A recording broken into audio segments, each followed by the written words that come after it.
Christ becomes our reason for worship. Christ offered atonement.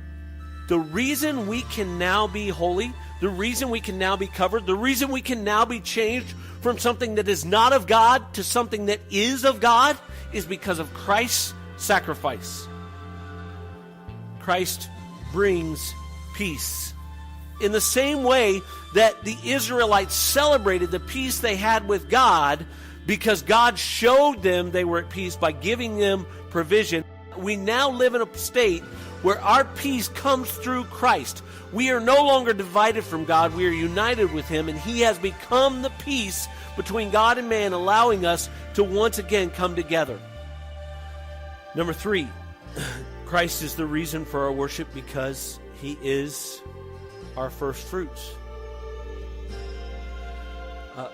1 Corinthians chapter 15, we read, "But Christ," in verse 20, "Christ has indeed been raised from the dead, the first fruits of those who have fallen asleep." Christ, when He raised from the dead, became the first one of those who would raise from the dead for eternity. And so the first fruits of what we celebrate in the church are in Christ. The first fruits of what we desire, of what we seek, are in Christ. Number 4, Christ overcomes sin. Christ becomes the one who removes sin from us. The reason we come together, the reason we celebrate, the reason we honor God is because Christ has done what the altar used to do, and now in Christ our sin can be removed. The difference between conquering and overcoming is that Christ not only gives us the power to have sin removed from us, but He gives us the power to actually be different, to no longer let sin rule in our lives, so that now we become something. We become something new. Our culture in ourselves changes because of Jesus.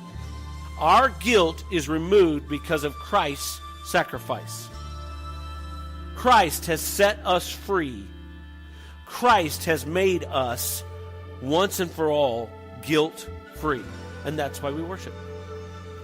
That's why we celebrate. That's why we come together. The reason we gather, the reason we bother as Christians to do this time, to spend time singing songs, to spend time praying, to spend time together, is to celebrate Jesus and what He's done.